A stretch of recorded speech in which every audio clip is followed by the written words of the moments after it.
Симптом – это все, что вас не устраивает, все, что у вас не получается, все, что мешает, все, от чего вы страдаете, все, что не так. Вот задаете себе вопрос, что в моей жизни не так, что я в своей жизни хотел бы изменить, чтобы это работало по-другому, чтобы это было по-другому, потому что то, как сейчас есть, меня не устраивает.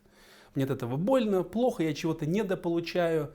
И вот с этим симптомом можно работать иррационально, правополушарно, не задаваясь вопросами, а в чем причина, а когда это появилось, а где я этому научился, а кто меня этим инфицировал и так далее. В разных традициях есть аналоги. Например, в гештальт-терапии это классическая работа с симптомом. В шаманизме это называется техника ЧОД. В классическом НЛП это называется шестишаговый рефрейминг или интеграция конфликтующих частей. Но суть одна. Мы общаемся с симптомом. Мы создаем некий интерфейс, некий способ общения со своим подсознанием, со своей мудрой психикой, со своим бессознательным. Просто исходя из того, что наше сознание, наше сознательное тотально ограничено и загрязнено всем тем шлаком, всем тем мусором, который мы через себя за годы пропустили. Просто исходя из того, что мы годами проходили через травмы, через токсичные эмоции, через манипуляции. Мы отравлялись чужими эмоциями, чужим мнением. Наша психика наполнялась всякими расщеплениями, всякими вытеснениями, переносами и прочими невротическими механизмами. И весь этот шлак мы носим в себе. У нас нет интуитивных способов, механизмов для того, чтобы освобождаться от всего этого просто и легко. Нас всему этому не учат. Но в каждой традиции есть техника, позволяющая от этого освобождаться иррационально, не вдаваясь даже в детали. Не нужно сидеть на приеме психоаналитика, смотреть в потолок и рассказывать ему по поводу того, как вы в детстве страдали, какой холодной, отвергающей была мама, как груб, допустим, был папа, как вам не повезло, насколько были деревянные игрушки, насколько хорошо они были прибиты к подоконнику и так далее. Неважно. Со всем этим можно работать иррационально, просто разговаривая со своим подсознанием на его языке, на понятном языке. Суть очень простая. Первым делом садитесь удобно, ноги на пол, обратите внимание на свое дыхание, обратите внимание на свое тело, на свои ощущения, подышите немножко осознанно. Шаг первый. Четко сформулируйте, четко конкретно сформулируйте, в чем ваш симптом.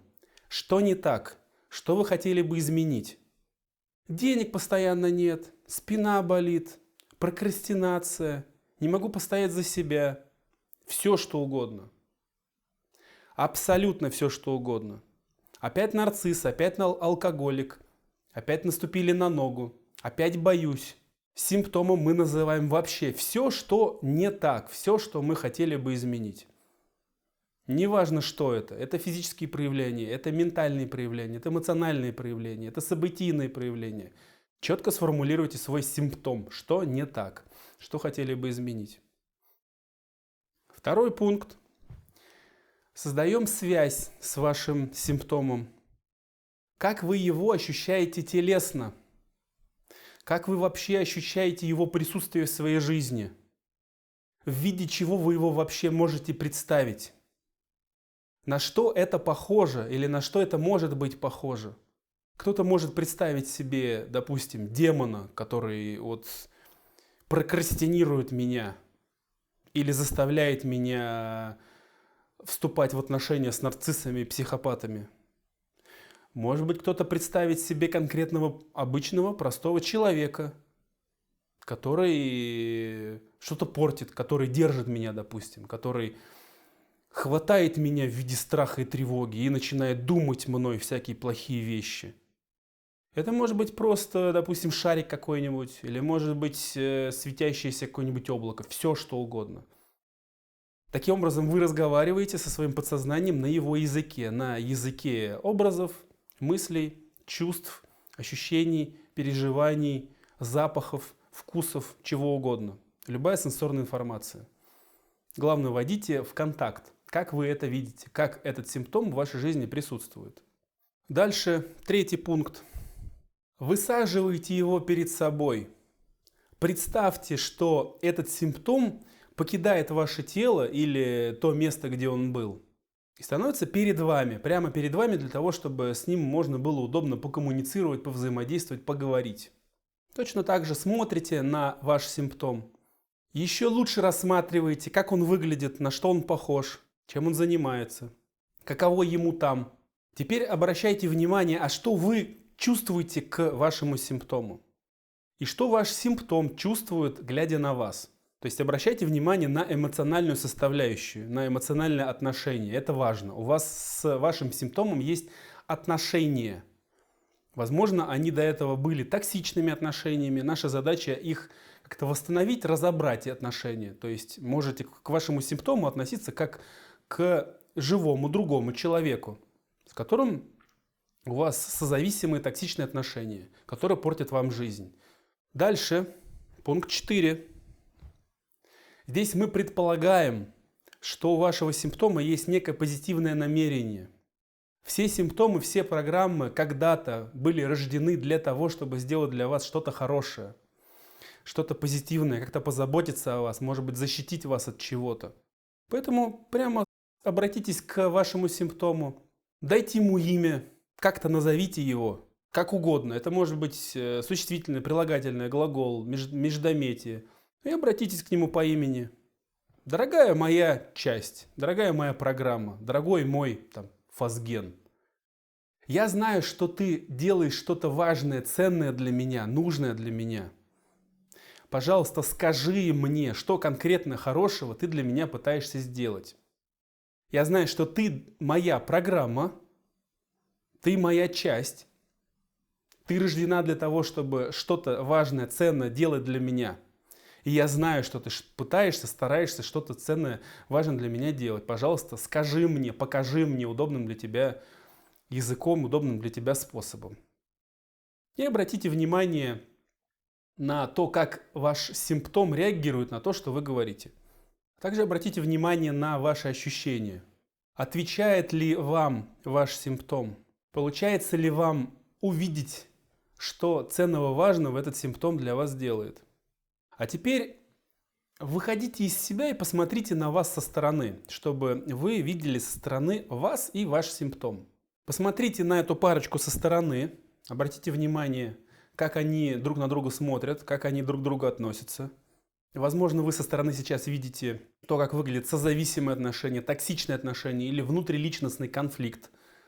Конфликт между разными частями одной психики.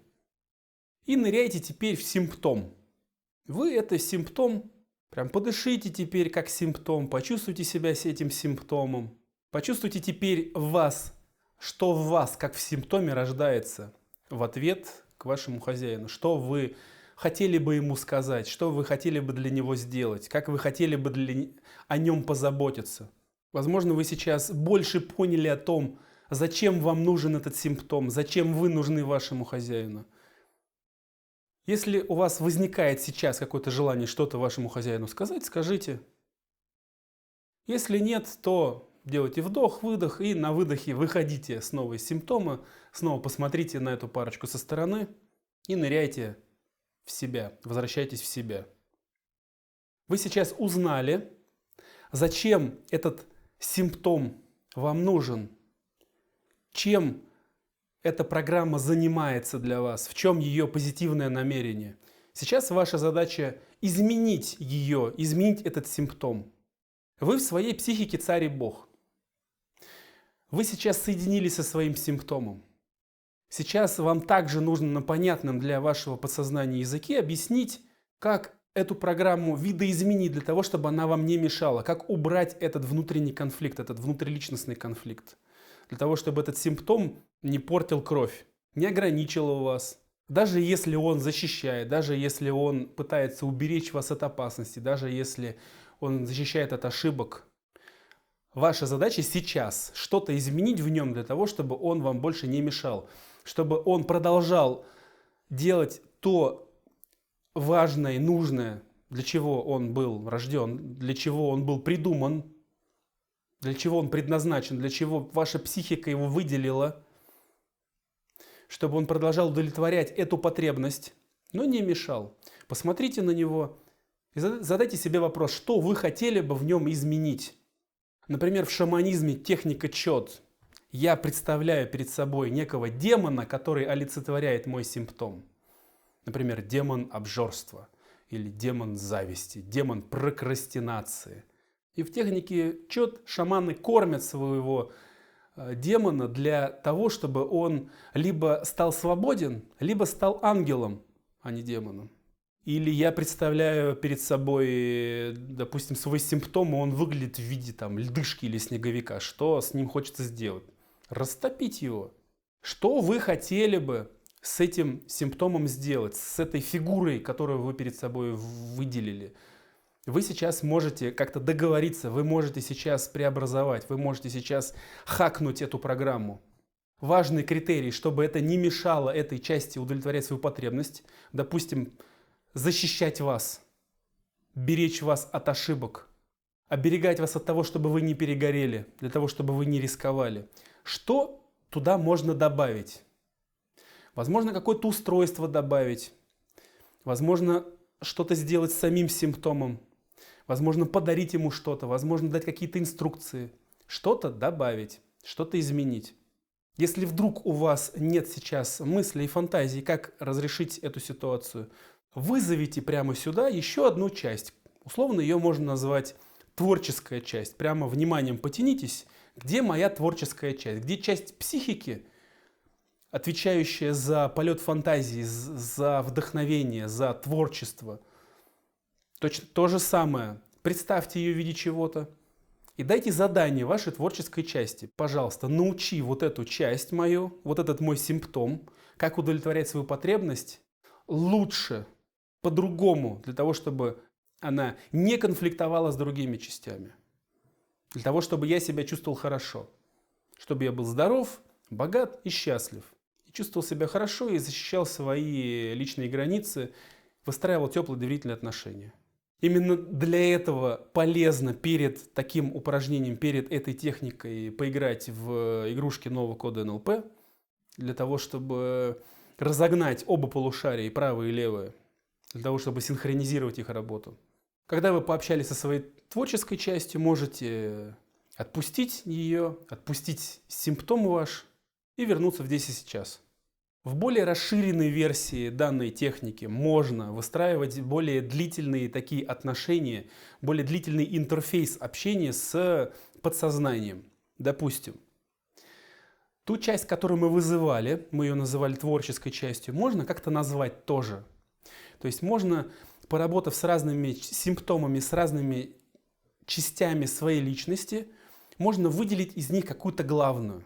Подтянуться вниманием и вызвать какая-то из вас частей, пускай будет связным, пускай будет коммуникатором, пускай какая-то часть станет интерфейсом.